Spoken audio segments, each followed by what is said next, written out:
বাবা বাহ, এই উন্নতির বর্ণনা দেওয়ার জন্য হইতেছে আমি বাবা। বলো মা, তোমার ভাগ্যে কি আছে, এটা কি তুমি জানতে চাবা? বাবা, আমি বলছি আপনি ভাগ্য পরীক্ষা করেন। আমার 8টা থেকে কোন দাম সামনে ভাগ্যটা কি? অবশ্যই ভাগ্য পরীক্ষা করিব, তবে সেই ভাগ্য পরীক্ষা করিবার আগে এই ভণ্ড বাবাকে দিয়ে আগে ভাগ্য পরীক্ষা করানো হোক। তোর সামনে তো বহুত বড় ফাড়া আছে।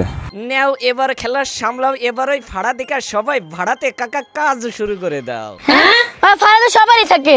হ্যাঁ, ওই ফাড়ার কথা কইতেছি না। তাহলে কোনটা বাবা? কোনটা আবার? ওটাই, কারণ তোমার বাবা ফাড়া দরজা দিয়ে বড়া ভাত কিভাবে চুরি করে খেতে হয় সেটা বাবা ভালোই জান। তোর সামনে বহুত বড় বিপদ আছে।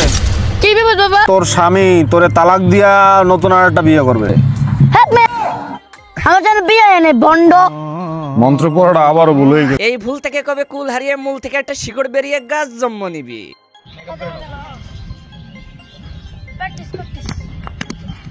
আপনারা যে যাই বলেন, প্র্যাকটিস করলে কিন্তু সবকিছুরই উন্নতি হয়, মানে উন্নতি হচ্ছে মনে হয়।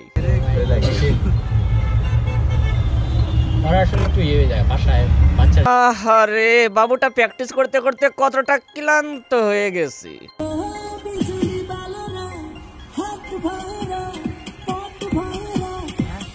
এখন ভালো করে দেখেন এই বেটার চোখটা কোন দিকে, মানে এরপরেও কি আপনারা বলবেন এটা খুবই সুশীল ভিডিও?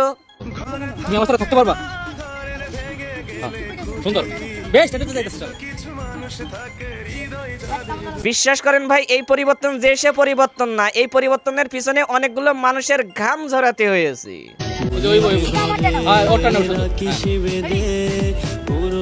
ওই যে কথাই আছে না, একজনে করলে হয় দেরি, 5 জনে করলে হয় তাড়াতাড়ি, তাই 5 জনে করতেছে না, ঠিকই আছে।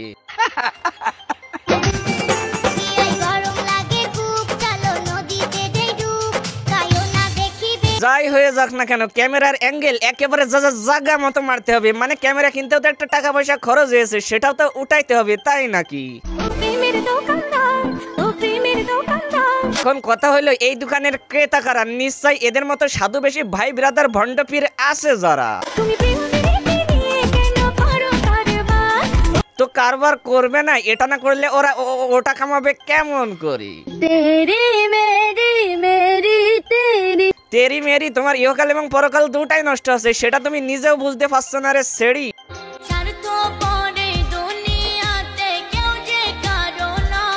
এটা তুমি আজ গানের মাধ্যমে বলছো, একদিন বাস্তবে বলবে, কিন্তু সেদিন আর লাভ হবে না, তাই সময় থাকতে পাপকে মাপসে সাফ করে নাও।